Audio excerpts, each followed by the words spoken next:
Hey guys, welcome back to my channel. My name is Srish and today is episode 2 of my Back to School 2018 video series. And today I want to share with you some of my study tips, more to do with productivity rather than like actual note taking and stuff like that. So yeah, let's jump in.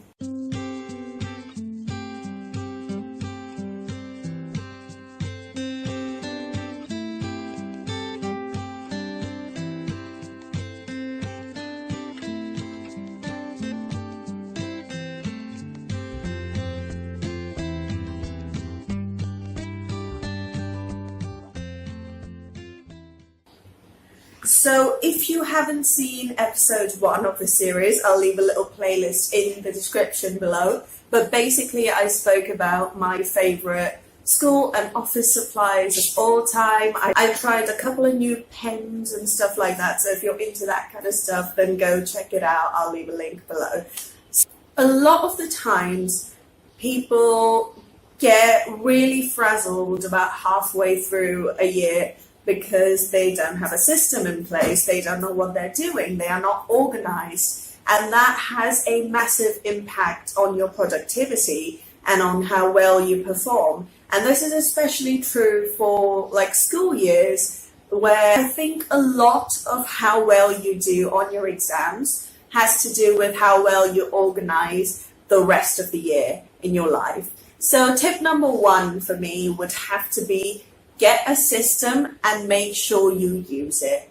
So personally, of course, I like a pen and paper. So a lot of people like to have their notes in paper, to have their diaries and their planners and everything in the analog form. And a bullet journal is a great way to do this. It's the best one that works for me so far, but it could be different for you. I mean, you could just get a pre-printed planner and use that, and that might work better for you.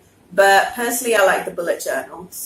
Or you could write all your notes down on the computer. You don't need any fancy software. You could just go in for Microsoft Word if you have Office. A lot of schools and universities give you like a school ID, like a registration thing, so you don't have to pay for it.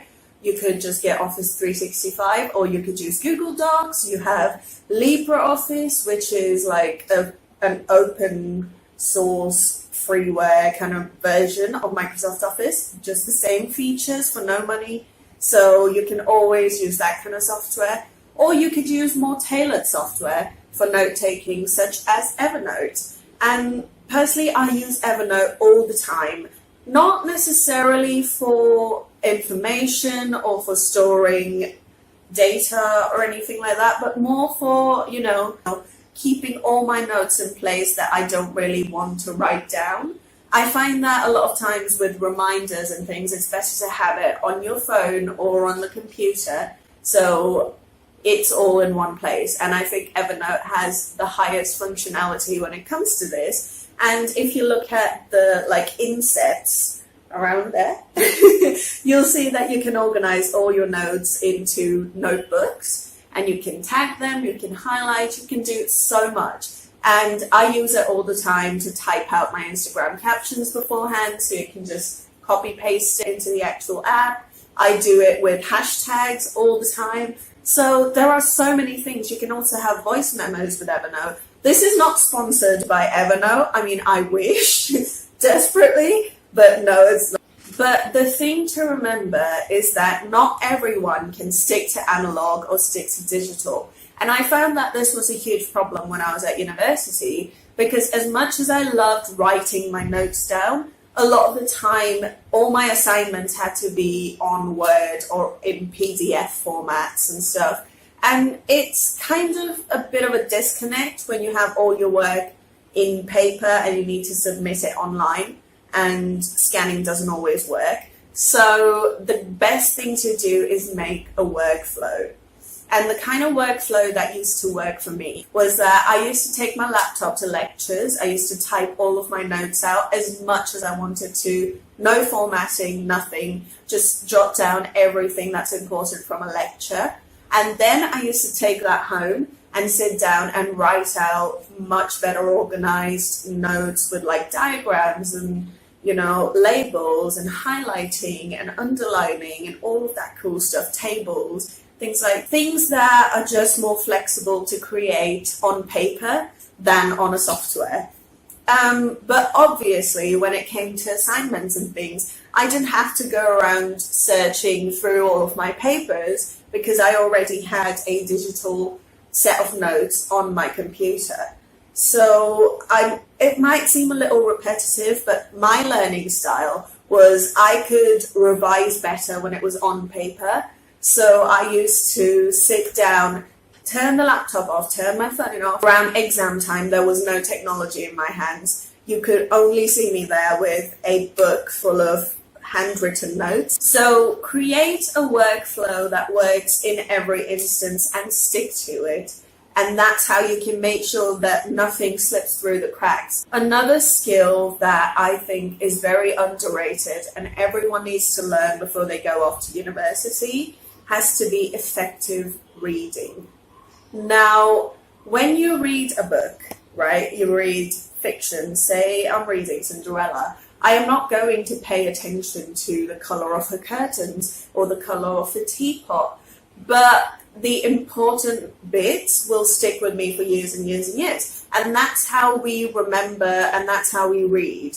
But when it comes to academic reading, it is a little different. With academic reading, you need to remember that all the big concepts, you need to internalize and understand them and remember them for years, like you do with the storybook.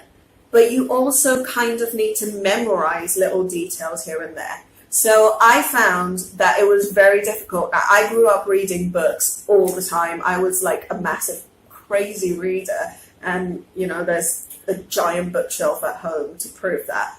But that was not the kind of reading that was expected of me at university level. There, they expect you to understand concepts and be able to repeat it in your own words. But if you're doing like a scientific course, you know that a lot of your reading consists of reading academic papers and experiments and things like that. And when you're writing your essays, you often have to refer back to all these little experiments, including the authors and the years. I mean, that's crazy. But you need to make sure that you're reading effectively. And one thing I learned that works the best for me is text to speech. So another app, and again, this is not sponsored, I wish, but another app that is incredible when it comes to reading is Pocketbook. It is free. I think it's on the App Store and the Google Play Store, and it is amazing. It is the most highly functional e-reader app that I've ever come across. It does every format. Like, it will read PDFs, SGZs, which is vectors, which is crazy, and EPUBs and MOBIs and all kinds of formats it will read. And there is an option in it where you can highlight a piece of text and it will read it out to you using like the Google text-to-speech engine or something. And it's not as robotic as it used to be. I mean, I was pleasantly surprised to find this. You learn better when someone says something out loud to you. So you remember things that people said. And this really helped me. So you can do so much more with the app. But I think the text-to-speech function helped me remember so many things. And this will work especially for those of you who remember lyrics to like every song. That's how I realized that was my learning style, was that I could remember lyrics for years and years and years because I could remember the rhythm in which it was sang. It was sung? Sung? Is that a word? So when you can remember the rhythm of something and that reminds you of the actual words, that's when you know you're like an auditory learner. If you're having trouble understanding concepts, I find that videos are so helpful. So whatever you're learning, whatever your subject, whatever it is, I can promise you someone somewhere has made an instructional video about it. So when I was starting off on my third year research project, a lot of it was using a special kind of machine. And I had no idea, and we had never been taught of this. And this was like my first ever introduction to that machine. So I had a lot of trouble kind of understanding how it all worked. All we were told was, okay, you move this lever and it will do the thing. And it didn't. So what I do is, like on a day-to-day basis anyway, when I'm trying to understand something, go onto YouTube, look it up. I can promise you someone somewhere has made like one of those graphic video things where they tell you the actual mechanism of how things work. And I find that that is so much easier to understand than just reading about it in a book. And my final tip, and this has to do with exam prep.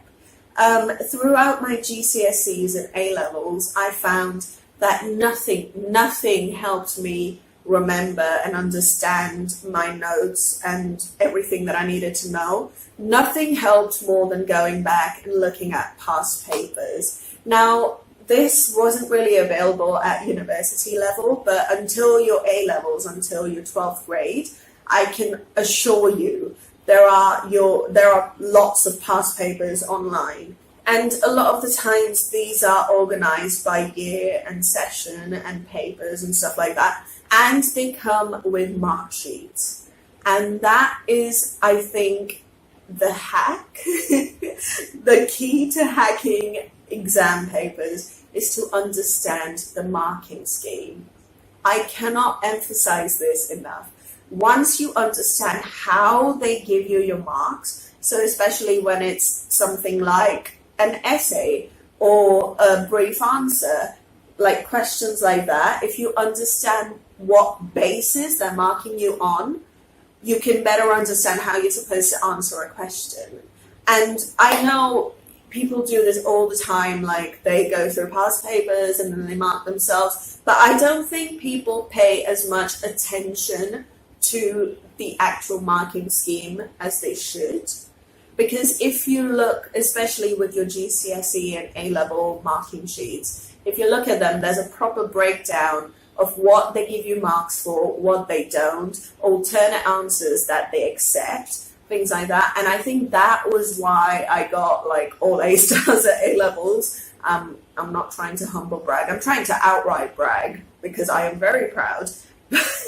But the only reason that I could hack exams all the time was because I understood how the examiner looked at my paper, what they were looking for, and what they would accept and what they wouldn't.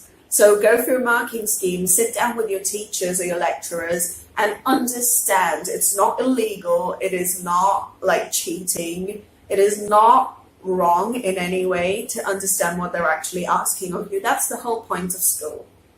So sit down with your teachers if you don't have papers online. If you do, go online, look up the marking schemes, understand what they're looking for. And I think that is all I have to say for today. So those are my top productivity tips. Some of these you've probably heard of before, some of these you haven't. All of the apps I mentioned here are free except for Office, but there are free alternatives. So find a system that works for you, write it down, make a workflow, and make it in such a way that you can look at it and know exactly what step comes next. Make a workflow for how you read and understand concepts as well. So when you are introduced to a new idea in a lecture or in a textbook, make sure you first understand the core concepts and then go into like Pocketbook or some text-to-speech engine and listen to all the little details. Those will stay in your head a lot quicker because that's how music stays in your head. And finally, understand what they are asking of you and what they are looking for in an ideal exam answer. And once you understand that, you will hack into the exam system. So there you go, guys. I really hope this video has been helpful. Again, if you haven't checked out episode 1 of my Back to School 2018 series, I will leave a link to the playlist. You can save the playlist if you like, because I'll keep adding more new videos to it. If you like this video, of course, give me a thumbs up so I know to make more of these. If you find this helpful, leave me a comment. If you want anything more to be included in future back to school episodes, leave me a comment, tell me. I promise you I will try and include it. Hit that subscribe button so you don't miss out on the rest of the series and the rest of all my videos. Hit that notification bell if you're really loving this series. Come say hi on social media. I know this sounds like a sermon. I promise you I'm not trying to be preachy. But if you like this video, tell me, okay? I love hearing that. So yeah, thank you so much for spending some time with me today. I love spending time with you. And I will see you again next week. Bye.